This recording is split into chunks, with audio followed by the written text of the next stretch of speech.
What are they selling? We're selling Philly Frenzy Podcast, baby! We're back. What's going on, everyone? It's Tuesday. We are live. We're talking NFL recap. We are selling Philly Frenzy Podcast, just like the little girl that was old in SpongeBob asking about chocolates. I'm your host, Matt. What's going on? I'm with my buddy, Rob. How you doing today, buddy?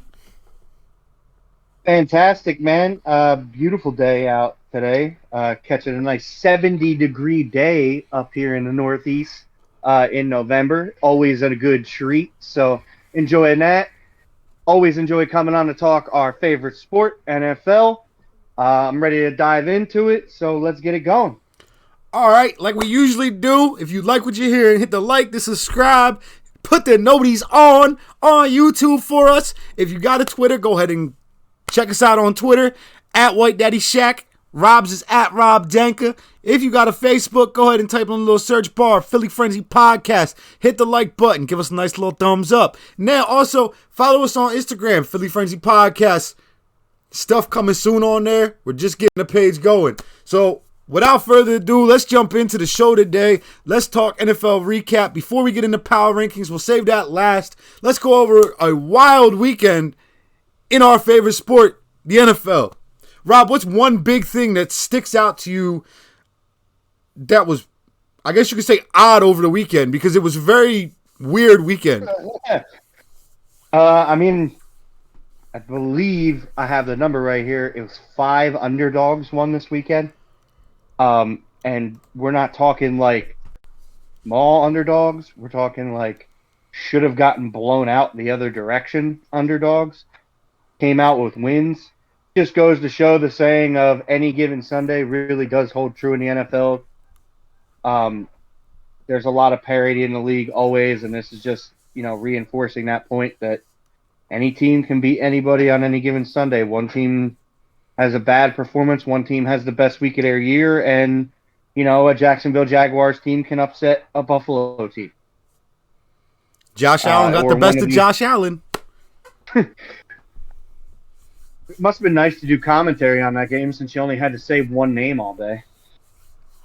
It just wasn't the Josh Allen you were expecting them to be talking about all game. Ton of underdogs won this past weekend. Really crazy weekend. Really shook things up around the league. But, stuff like that happens. Usually not this many in one weekend, but like they say, any given Sunday. So, but my biggest takeaway was that Jacksonville team beating what looked to be like a wagon of a Buffalo team. Buffalo just never got it going this past weekend. They looked bad offensively for the first time, for a full game all year. So they need to get it together here. They haven't looked good offensively since the bye week happened. I don't know what's going on with that. I got 4 takeaways. I'm not going to touch on the Jaguars Bills because you kind of hit on that. The first big takeaway is that the Arizona Cardinals are legit. How much of this now hurts Kyler Murray as an MVP? That they could go into San Francisco and win 31-14 over a rival team without your starting quarterback, without your big wide receiver, and do it dominantly by winning by 17 points. Colt McCoy did what he had to do. James Conner's now leading the league in touchdowns. He's had a great season with this Arizona Cardinals team. I think a lot of people were expecting him to fall off when he left Pittsburgh, kind of like what happened with Le'Veon, but James Conner showing he's still got a lot more in the tank, which I love because I like the kid. But, takeaway 1 is Kyler Murray, is he technically your MVP at this moment? Is he your front runner after watching Arizona win against San Francisco? And to kind of tie that into one whole point, is this finally the week where people stop looking at San Francisco as a decent team? Here's my biggest takeaway from that game. Everything you just touched on, but is Shanahan on the hot seat right now? Is he on the hot seat or is Jimmy Garoppolo on the hot seat? That's your question. I don't know, man. That is the question. That's what they got to be asking themselves. I mean, they hung on to Garoppolo at the trade deadline. He didn't even get brought up. So obviously they must have thought they still had a chance to do something, but they couldn't even beat Arizona with a backup. Granted, Colt McCoy has been around the league a long time. He is one of the better backup quarterbacks in the league. He's a guy who's smart with the football. One of the reasons he's been able to stick around, and he has a high football IQ. Those are the type of dudes you usually say you see being long-term backups around the league because they don't make a lot of mistakes. So, but I feel like for that 49ers team to lose that, you can't call them a good team anymore. No. And I've been one of the people defending them as, I still think they're an okay team. I didn't think they were like great by any means, but I thought they could still be decent. I'm not even sure that they're decent right now. So going to takeaway number 2 of the weekend. Aaron Rodgers is your MVP. And Jordan Love is not the answer for the future in Green Bay. Let me tell you that. He may not be the answer. Now, it was only 1 week, but he may not be the answer. But the biggest takeaway, not Aaron Rodgers being the MVP, Jordan Love not being the future. This Green Bay Packers defense might be the best defense they've had in a few years. It's definitely the best defense Rodgers has had since he won the Super Bowl. This is a very, very strong defense that Green Bay has. And as long as Rodgers can come back this weekend, now they do get to play Russell Wilson coming off of the injury. He's finally back. Mr. Unlimited. Back for the Seattle Seahawks. That's huge for them. Without Wilson, that team is hot garbage. Which I think we all kind of knew that. Russell Wilson is what makes that team tick over there. He's their best player. They don't have a great defense. They got some weapons, but they need Wilson out there to make the throws for them to be an effective squad. So I certainly wouldn't want to be playing that Seattle team this particular week, but you get the matchups you get in the NFL, and you got to make it work. So we'll see. But speaking of that Seattle team, right? They're 3-5. They're in 4th place in their division. Yes. If Seattle loses this weekend to Green Bay, do you pull the plug on Russell Wilson for the rest of the year to keep him healthy? Ooh. If you lose to Green Bay, you're 3-6 after 10 weeks. You've had your bye week. You're 3-6, and your division leader has 1 loss right now, and second place division has 2 losses. So, yes, I guess if they plan on keeping him, because there's a lot of rumors that he's not staying in Seattle after this year. So, I don't know what you do with that. If he is staying and these rumors are all completely false, then I would say, Seattle probably benches him to keep him healthy. But if he's leaving, I don't know that they bench him, because you want to, have as much tape out there as possible for potential suitors to see and keep his trade value as high as it could possibly be. Now, while we're talking about benching, the Indianapolis Colts won Thursday night against the New York Jets 45-30. The Colts are 4-5. They've lost to the Titans, which lead the division, twice already this year.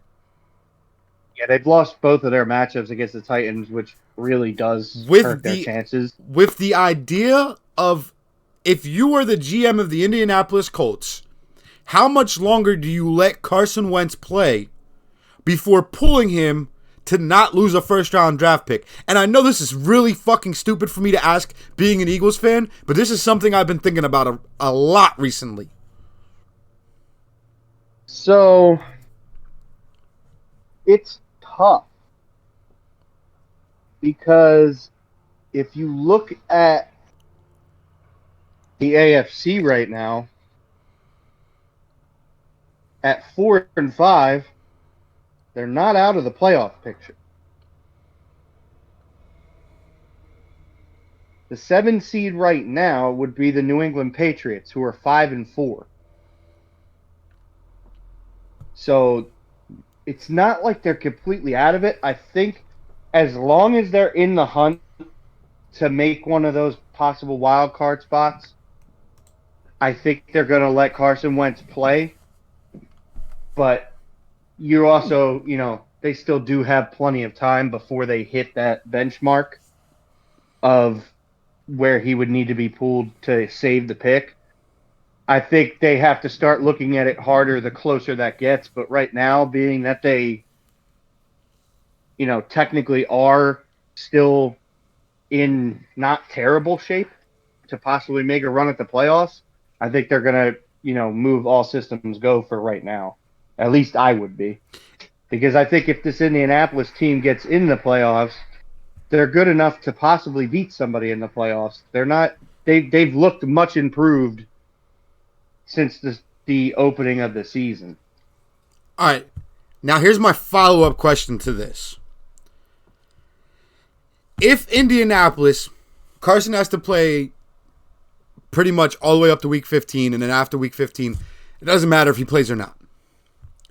If Indianapolis is either a game in the playoffs or a game out of the playoffs after week 15, has he shown you enough to make him your franchise quarterback and be okay with giving up a first-round pick?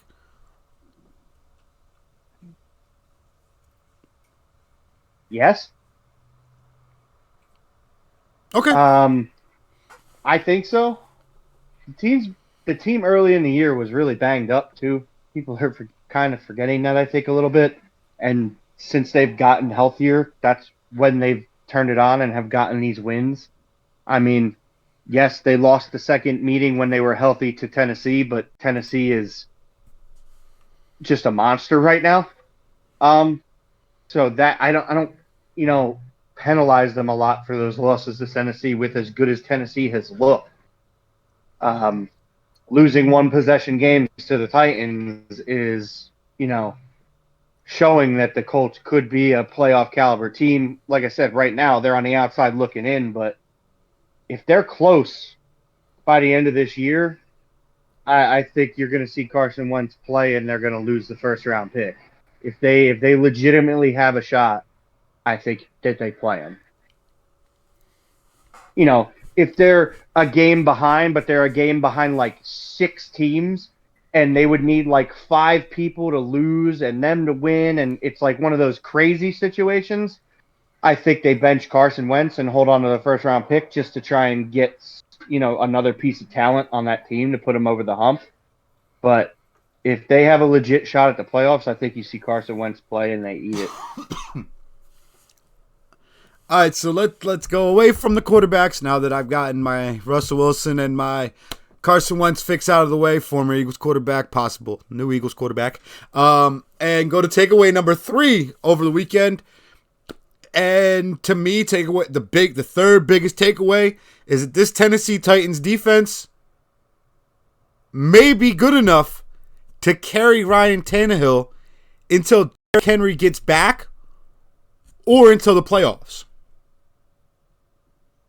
Yeah, I mean, the past 3 weeks, they have looked phenomenal defensively.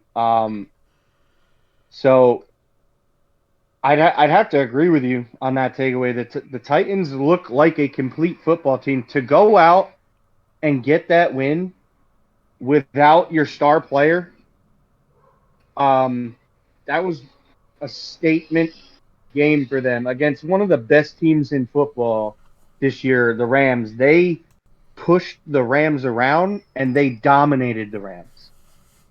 That was one of the most impressive wins, if not the most impressive win by any team this year.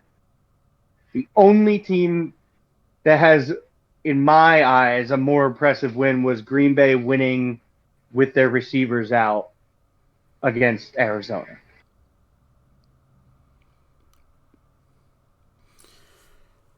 Before I take away number 4, I'm going to make a comment because in the past, we have done a show where we talked about who our MVP is midway through the season. And after Sunday's performance, now you heard me say Aaron Rodgers. A name that needs to be brought up in this MVP conversation, Rob, I don't know if you're going to get the name that I'm going with here. Could be a couple people, to be honest with you, so I'm going to let you just spit out who you're thinking about. Is quarterback Lamar Jackson. Yeah. Not only did he lead the Ravens to a 14-point comeback, he then led them down the field to kick a game-winning field goal in overtime. There needs to be a point where we have to start putting Lamar Jackson in this MVP conversation. Lamar Jackson is third in the league, tied for third for most rushing first downs at 38. Yeah. One guy in front of him, Derrick Henry. Mind you, by the way, he's also in the top 10 in passing yards right now. He's got 13 TDs to 7 picks. That's not great, but they are more built to run the football. He had 120 yards rushing this past weekend. Mm-hmm. He was the leading rusher for that squad. Yeah, I think at this point, just if you're looking at the total yardage this guy is putting up in a game-by-game basis, you could see why he's regarded as one of the most special talents in league history. There's not been many guys who can do what he's doing. It's always impressive. I think he's a guy, every year that he's in his prime in the NFL, he's going to be at least in the discussion of MVP with his skill set. So I don't mind you bringing his name up. I don't know if he's, quite there yet with what some of these other guys are doing around the league, but he's got to be in the discussion. And to get to the 4th takeaway of the weekend, referees, we don't pay to watch you call penalties. We don't care if you do your job correctly. Stop making the game about you. Last night was dreadful. The fact that the Chicago Bears had 12 penalties for 120 yards compared to Pittsburgh's, I believe, 4 penalties for 30 yards with four flags thrown on the final drive against the Chicago Bears. Then you hip check a defender, which the refs came out and said it didn't make a difference. He was throwing a flag for taunting anyway. Doesn't matter. What that defender said this morning, if I had ran into the referee, if I had touched the referee, or if I had talked to the referee, I would have been suspended and or fined. Why are we letting the referees get the same discipline that a NFL player would get for doing what he did? I know we've had this conversation, Rob. You think it might not have been full on, he did it on purpose, but the NFL player kind of makes a point here. And then not only that... No, I mean, the refs have been god-awful for a long time. The solution to me is so easy. I don't know how it hasn't been done already. Make these guys full-time NFL employees, and they have to spend all offseason watching film and fixing how they call the game. And I think that would make a big difference. They're never going to be perfect. I don't expect perfection. But God, I mean, it's absolutely atrocious at this point. And like you said, it continues to be that the refs are directly affecting the end and the outcome of football games, and nobody is here to see that. How many times was Justin Fields hit last night? Late. Hit late, and it should have been a roughing the passer. I don't know, 3, 4, 5, somewhere in that range. At one point, they got an offensive lineman for clipping because it was inside the tight end box, down in the end zone, or down in the red zone. The very next play, Jason Peters lets the defender go by, takes 3 steps after the ball is thrown out of Justin Fields' hands, and Justin Fields gets whacked. Nothing. 4th down, kick a field goal. That's at least 3 points. Not saying he makes the field goal. At least 3 points. He is, last night he got the Cam Newton treatment as far as roughing the passer calls go.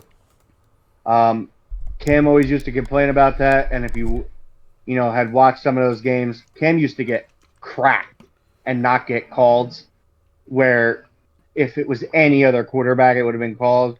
Feels like Justin Fields received that same treatment last night.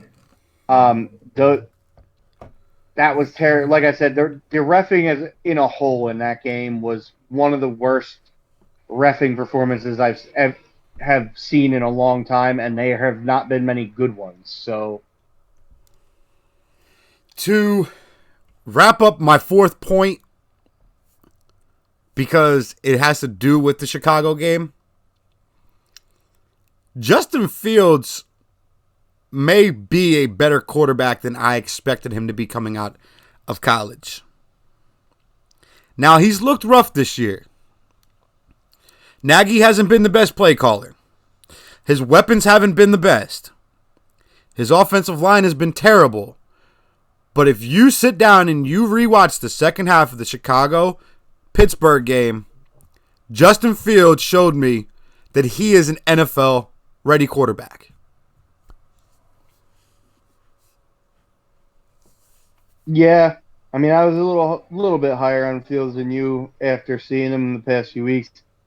If you just look at the kid's statistics, you're going to go, what the hell are you talking about? He stinks.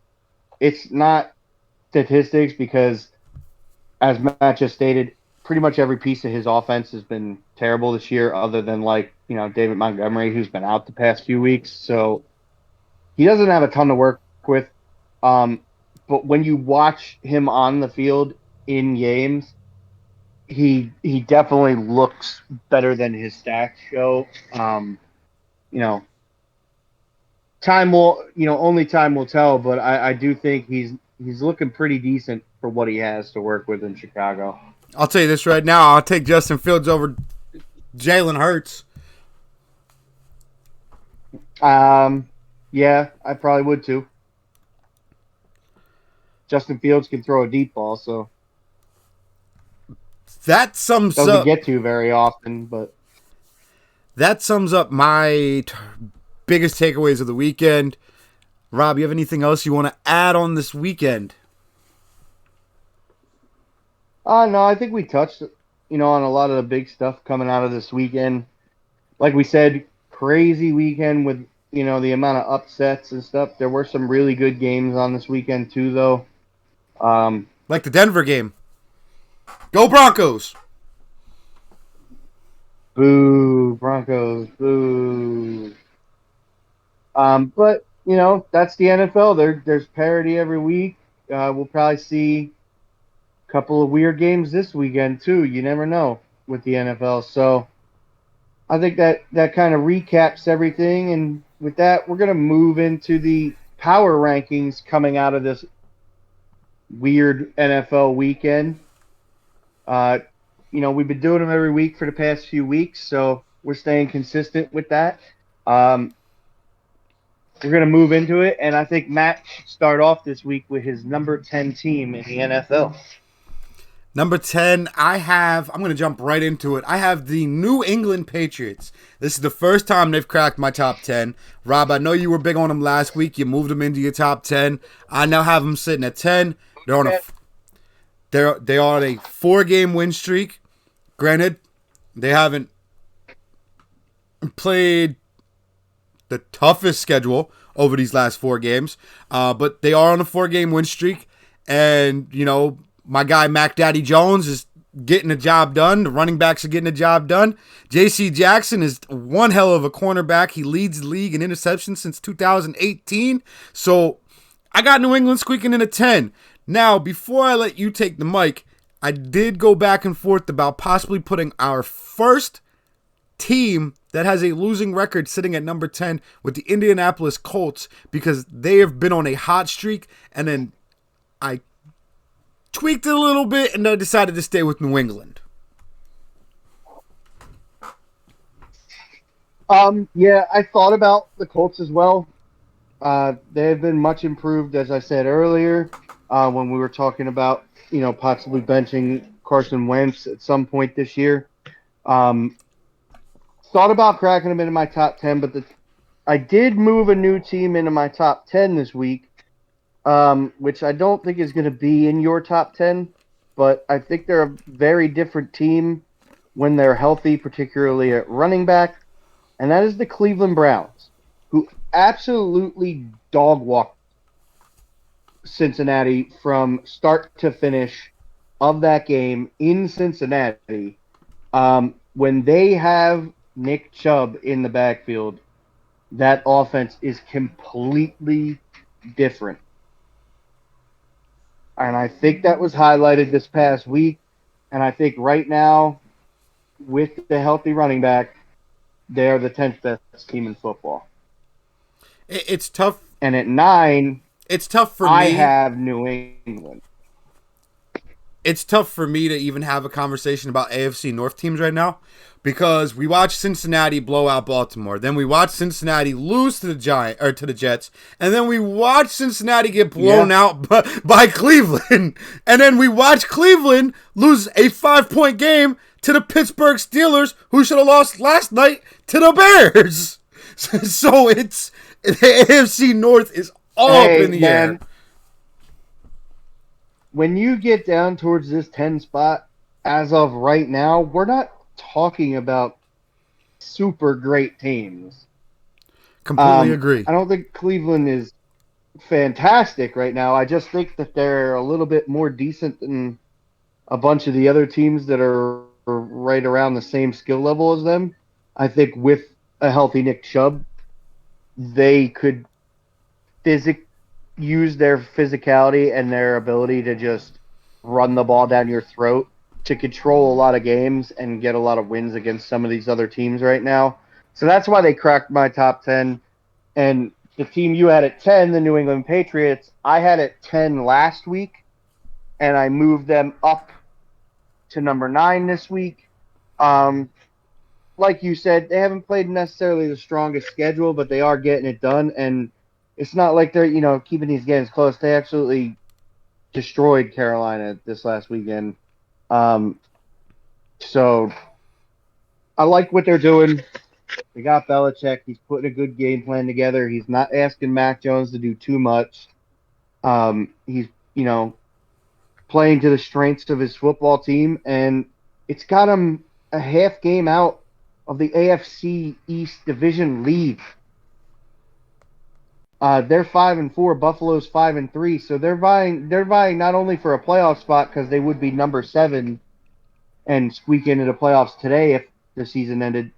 By the end of the season, if Buffalo doesn't get their act together, they could be the division winner.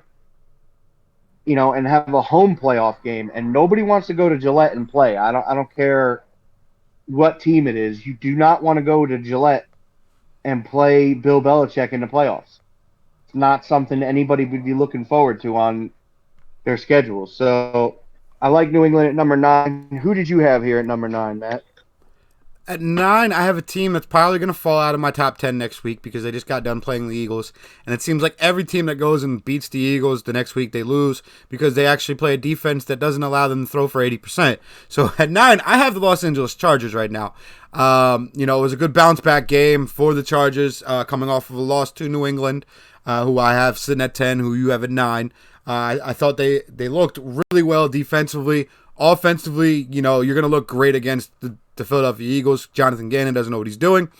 But the big thing that I noticed with the Chargers offense, not that Herbert could complete 80% of his passes, but how good the offensive line was to keep the Eagles from getting a single sack throughout the whole game.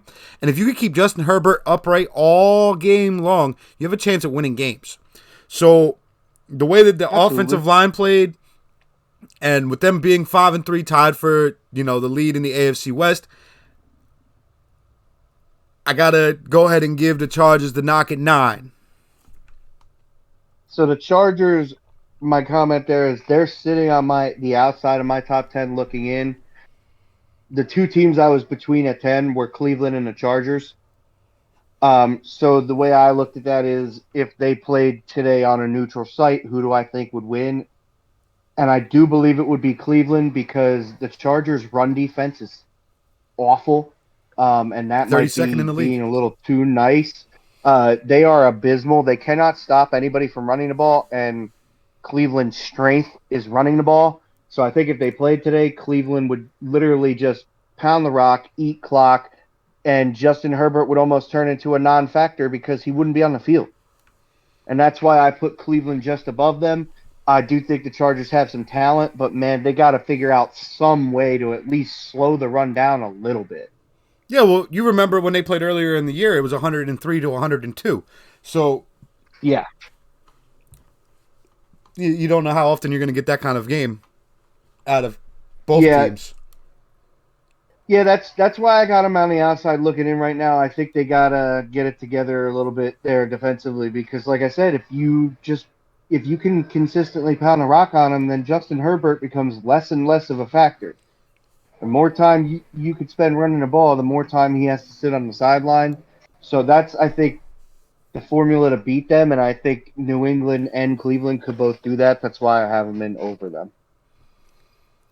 All right, at 8, I have a team that has not been this low, and that would be the Buffalo Bills. The offense of the Buffalo Bills the last 2 weeks have been terrible. The defense has played really well the last 2 weeks. But, boy, this offense is bad. Lose a 9-6 game to Jacksonville. You won 26-11 to the Dolphins after being shut out for 3 quarters or held to 3 points over 3 quarters against the Dolphins, and then you score 6 against the Jaguars. You're not playing powerhouse defenses, and their offense is taking way too long to get it going. I know you and I text during the game. You said this reminds you of the Kansas City Chiefs team. They're going to turn it on. They're going to win the game, and then they ended up losing the game. Brian DeBall needs to do a better job of mixing in the run. I know that they're not running the ball great, but there's got to be some push. When push comes to shove, they got to be able to do something here on the run or on the ground to help Josh Allen and, hopefully get this offense going again.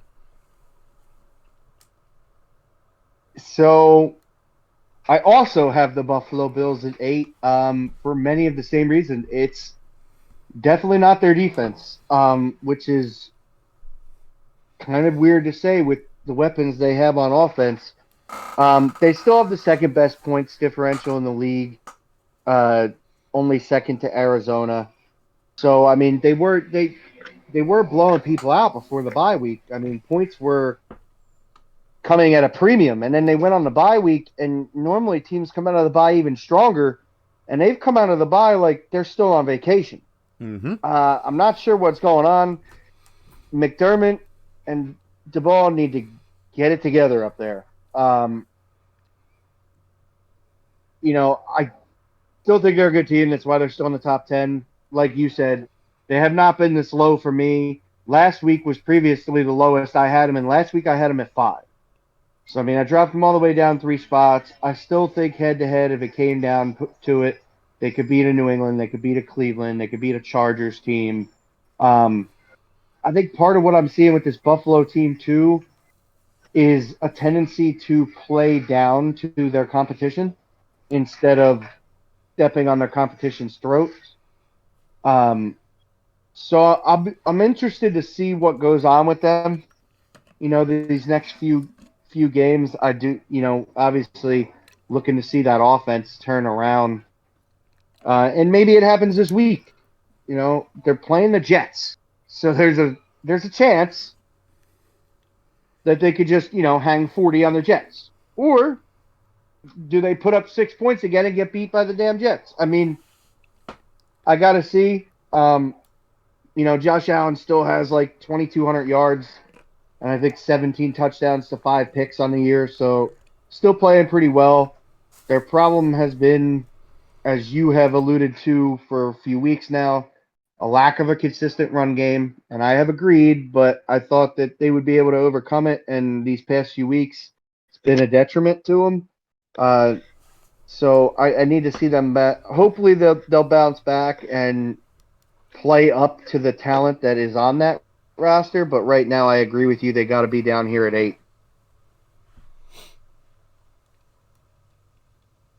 All right, what do you got at 7? At 7, I have coming off a very ugly loss to the Denver Broncos, Jesus. The Dallas Cowboys. Do we got the same power rankings here? I don't know, man. Last week I had Dallas ranked number 2. Obviously able to admit when I'm wrong.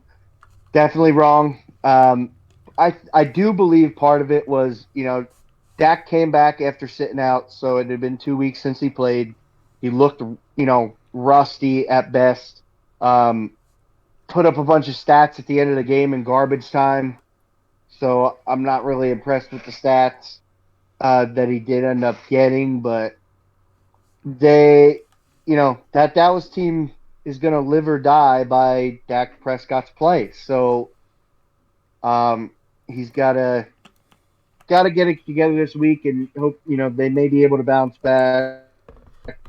Again, this is they're kind of in the same boat as the Bills right now. So they're another team at this point that I want to see what they do this weekend and, and next week and see how they look. They get, they have an Falcons team coming in to Jerry World this weekend. So, again, just like, not the toughest opponent, it does give them an opportunity to bounce back game here. So, I'm excited to see what they can. So, obviously, from the sounds of it, you also have Dallas at 7. I do have the Cowboys at 7, and I know I've been getting a lot from you, calling me a hater because I haven't cracked the top 3 with the Dallas Cowboys yet this year. And what they shown on Sunday was that they should not be in the top 3 of any power ranking. Yes, they go as far as Dak Prescott allows them to go offensively, but defensively, I had pointed out for the last several weeks, they go as far as turnovers take them. And when they do not cause turnovers and their penalties stay at a high, it does not matter how good Dak Prescott plays or how bad Dak Prescott plays. Yesterday was the 4th time this season, or Sunday was the 4th time this season that Trayvon Diggs has had a PRR, right? Pro Focus or PFG, whatever the hell you want to call it. PFG, PRR, they call it all different things.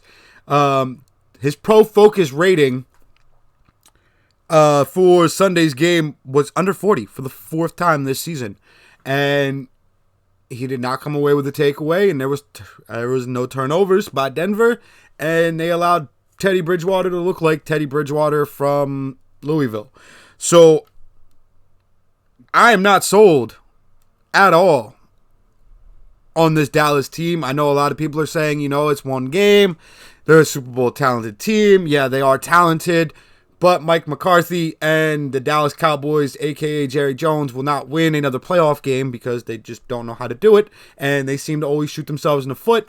So I have them sitting at 7, and this loss is going to be more meaningful than I think people are going to realize later on in the season, when I think they might go on a little bit of a slope at some point coming up. But from jumping from the Cowboys, going over to 6, I have the Baltimore Ravens. They're 2-1 in overtime games this year. And Lamar Jackson has been somebody that I was vocal about early on in the show, talking about how he is a possible MVP. He should be a candidate. He did lead them back from 14 to win the game against the Minnesota Vikings. But the Minnesota Vikings, to me, aren't that great of a team. They are sitting here at 6-2. They lead the division. The big thing that I continuously look at with Baltimore is when we get into crunch time, late in the game, late in the season, can Lamar Jackson win with his arm? And until he proves to me in a playoff game or in a game against one of the 5 teams I have above him,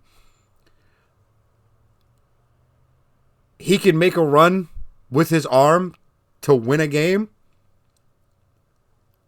I could possibly see them move up. Now, that's not saying if, 1 through 5 lose, I'm going to sit here and say, oh, Ravens got to stay at 6. But right now, the Ravens are the 6th best team in football.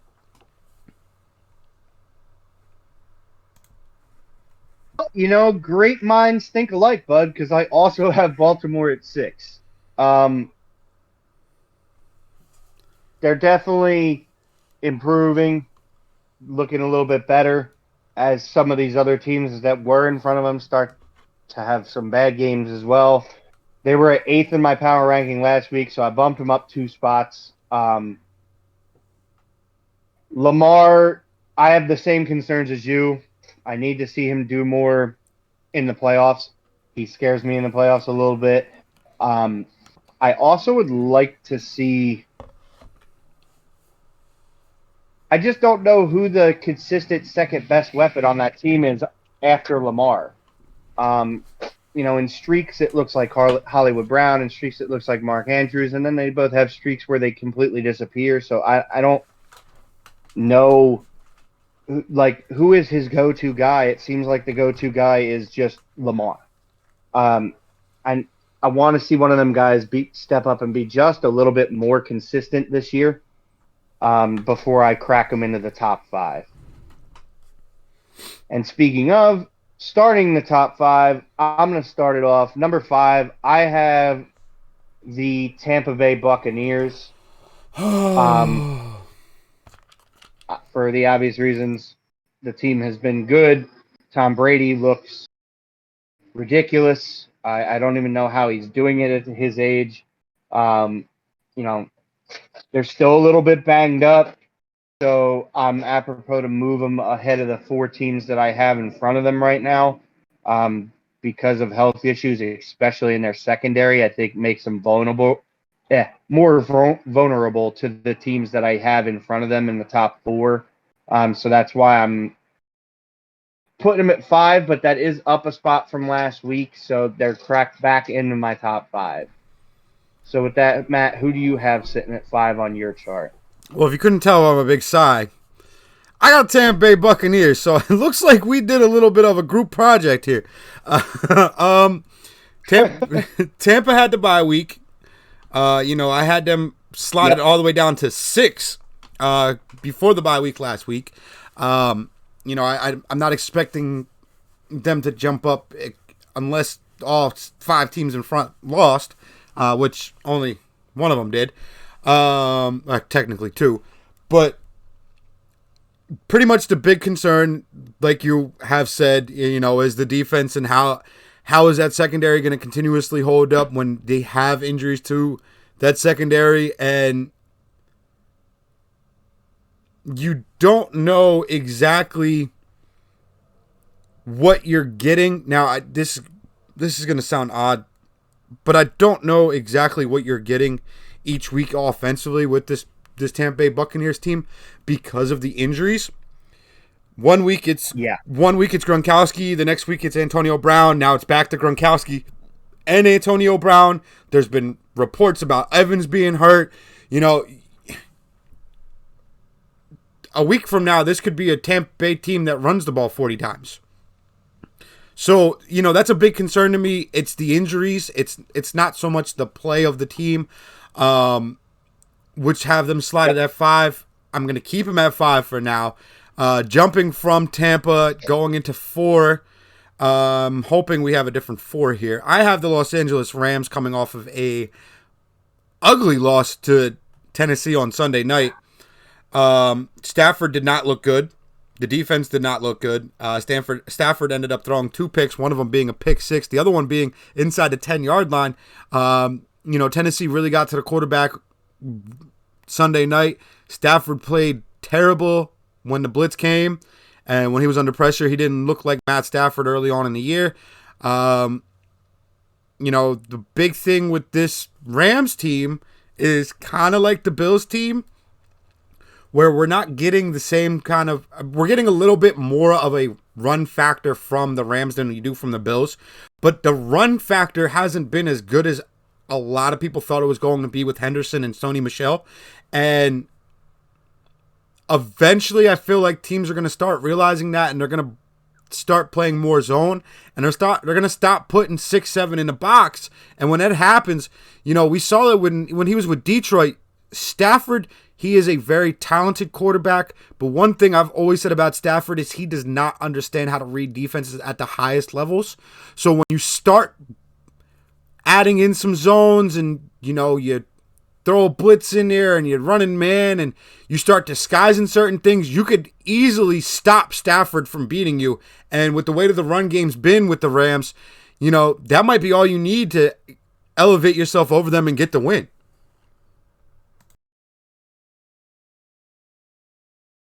Well, unfortunate news for you. We really did do a group project because I also have the Rams at number 4. Last week I had them at 3, but like you just stated, they got beat soundly by Tennessee this weekend. Tennessee pushed them around physically on both sides of the ball, which is not something I necessarily expected to happen at all in that game. Obviously, Matt Stafford didn't look good. Most quarterbacks, when they're under as much pressure as he was under all day, would also look terrible. So I'm not necessarily holding that against him. I do agree with you that, you know, he does have some deficiencies in his game. No quarterback is perfect like that, but they still have a ton of talent. Side note, Cooper Kupp is the first receiver since Jerry Rice to have 10 touchdowns and 1,000 yards in 9 games. He's been super impressive this year. If he can continue to put up the numbers he's putting up, he's another guy that kind of needs to be talked about for the MVP. He's looked ridiculously good and been super productive all year for the Rams. I know he'll never win it because he's a wide receiver, but at least an honorable mention. But yeah, the Rams need to get me a win over a quality opponent. They've lost Arizona. Now they've lost to Tennessee. I need to see them step up a little bit in some of these bigger games to get back into that top 3 on my tier list. Again, though, lucky for them, like a lot of these teams that are in the top 10 that are coming off losses, you know, they get to play a Niners team on Monday Night Football in San Francisco. That could be a nice bounce back game for them. San Francisco has not looked good this year.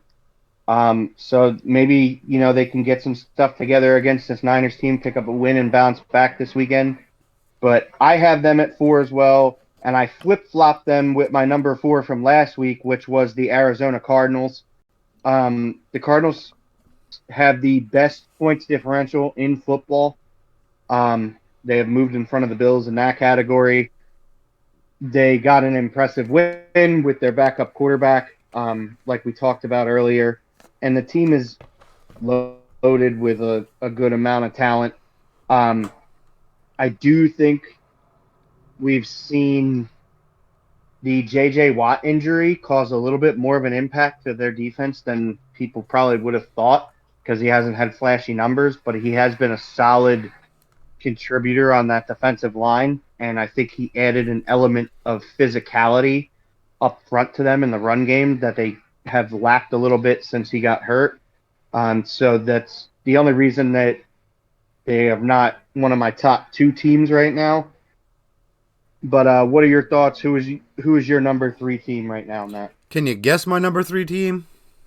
The Arizona Cardinals? The Arizona Cardinals are my number 3 team. It was very impressive to see them go to San Francisco, like I've stated, and beat a San Francisco 49ers team. Now the 49ers are ass. I've been saying this for years, not weeks, years. What Sunday showed was that this team is more than Kyler Murray, and that makes Kyler Murray so much more important to this team. In a sense, yep. This Cardinals team is so good that Kyler Murray makes them scary good. Like that. Yeah. That's the conversation you have when you talk Aaron Rodgers, Kyler Murray, and then you have a conversation about, I don't know, Lamar Jackson, right? Lamar Jackson is probably the most valuable player on his team. He does everything. You lose Lamar Jackson, that Baltimore team is terrible. You lose Aaron Rodgers and you lose Kyler Murray for a week. Other players' games elevate, and you saw the elevation in the Arizona game, and you saw the elevation with the Green Bay Packers. Yes, the Packers lost, but they look damn good defensively. So with Arizona, yes, they are the only one-loss team in football. Yes, I have them third. Yes, they won with a backup quarterback. But Arizona, to me, is the third best team in football, even with Kyler Murray. If these 3 teams are fully healthy, my 1, 2, and Arizona, if they all 3 are fully healthy, Arizona is the third best team in my power rankings. And to me, I believe Arizona is better than the Rams right now. Yes, I agree. If you're talking fully healthy, like they could get J.J. Watt back from a time machine, fully healthy, they would.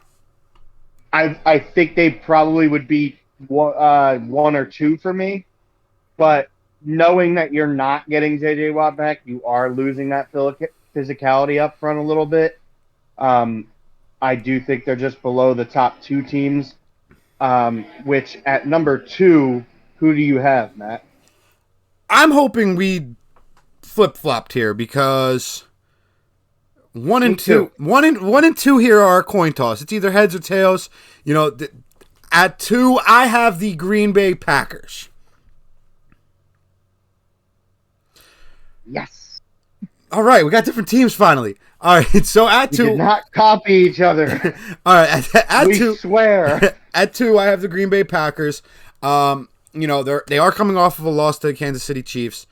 Last week I did have them number 1. I did move them down to 2 only because of the team I moved to 1 looked so much better than the Green Bay Packers. So the Green Bay Packers looked very sound defensively, as I stated multiple times this show. You know, holding the Kansas City Chiefs to 13 points when you have a backup quarterback out there, so you're expecting Kansas City to have more possessions, and you're able to stop that offense and hold them to 13 and give Jordan Love the opportunity to win that game, says a lot. And I do believe when Aaron Rodgers comes back, which I'm hoping is this weekend in Seattle, if they could, this is the key. I need this Green Bay team to piece all of this together. This Green Bay team, yes, looks good. But why is it that the Green Bay Packers look good defensively when Aaron Rodgers is out?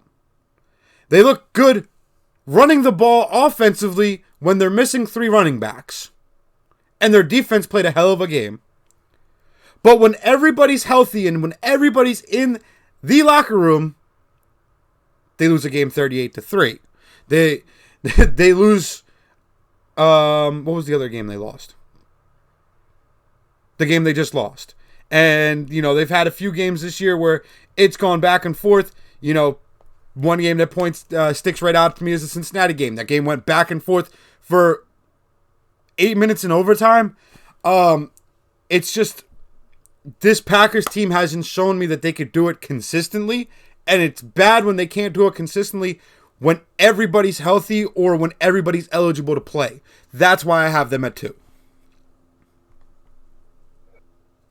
Okay. I can see the points you make there. At number 2, I have the Tennessee Titans. I just can't put them above my number 1 team without Derrick Henry. They had Derrick Henry. They'd probably be at number 1 right now. Their defense over the last 3 weeks, like I touched on earlier, has looked incredible, especially compared to what it looked like early on this year. So I'm giving them a lot of kudos.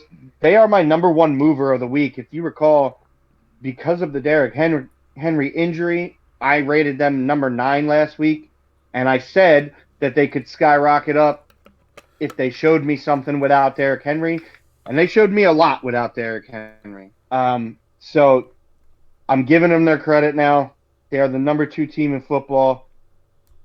The defense has stepped up the past few weeks, stepped up again yesterday. They found ways to score yesterday without Derrick Henry. So I'm impressed.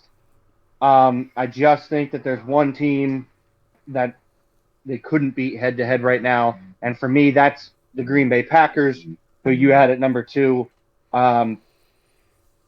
Just when I think about that game right now, being that they don't have Derrick Henry, I look at that and I go, Green Bay's defense is playing just as out of their minds as Tennessee's. I think they have better receivers than Tennessee. Without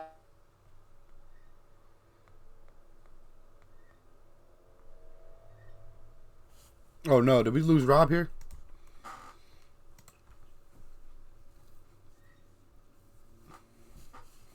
Alright, so while we're waiting on Rob to get back at 1,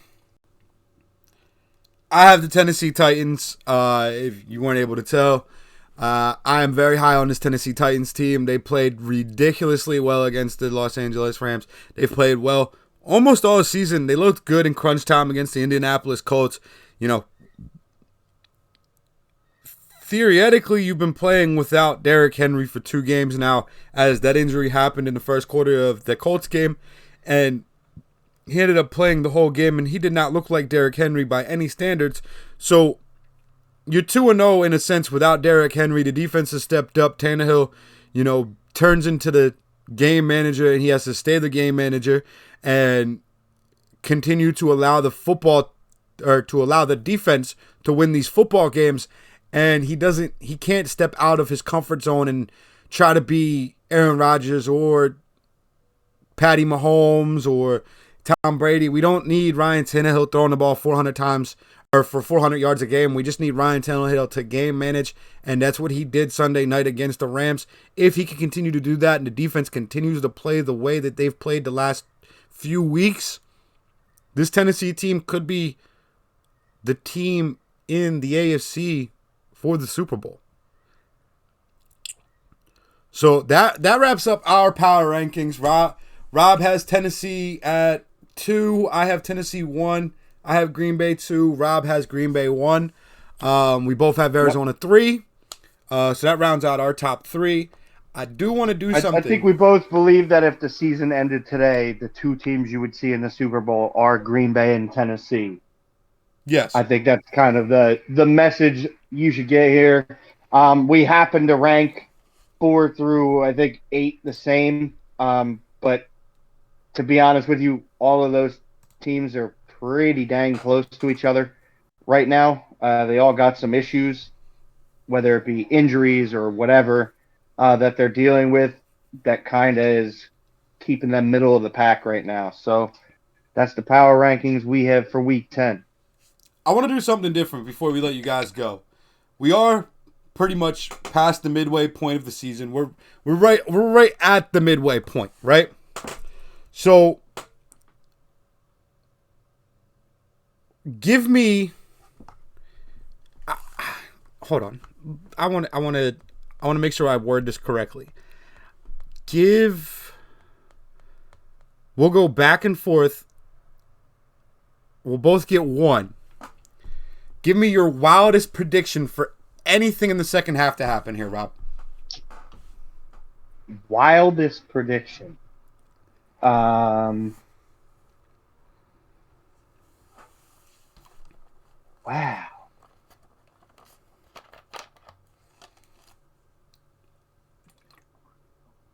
My prediction that I don't think a lot of people think is going to happen is that Cooper Kupp continues to be as wildly productive as he has been for the Rams, and he puts together one of the best single seasons of any receiver in NFL history and has a real shot to win the MVP. All right.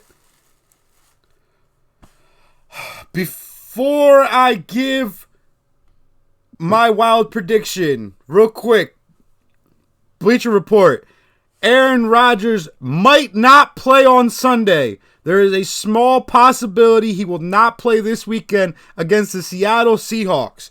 Wow.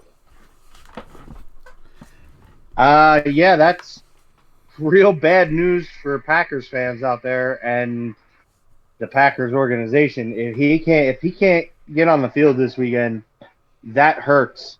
They cannot afford to drop another game with as competitive as the top of the NFC has been.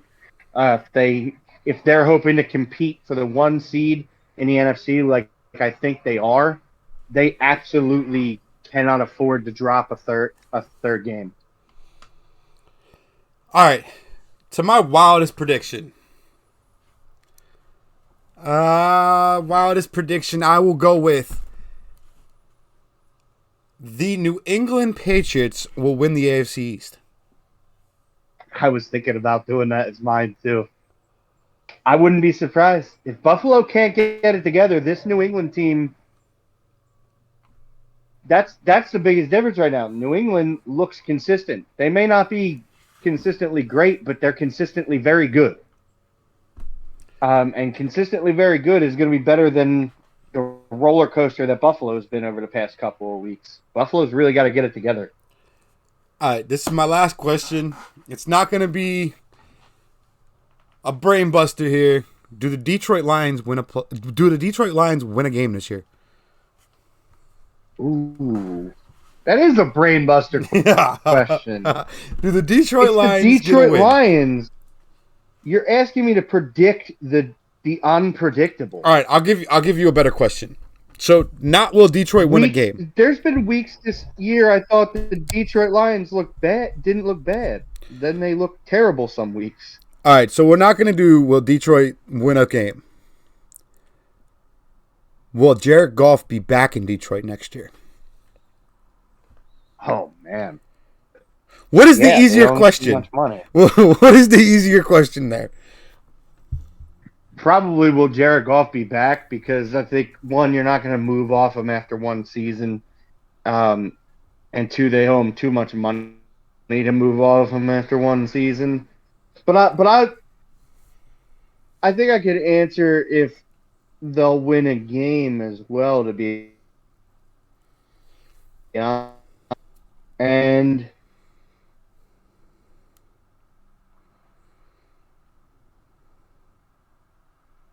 maybe they do not have an easy schedule left to end this year. By the way, Pittsburgh this is one where they have a chance for a win.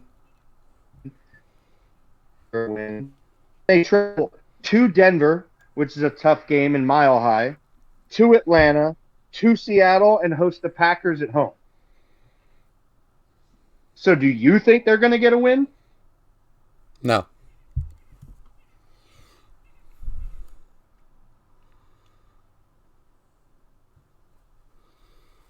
They will be the 0-17 Detroit Lions.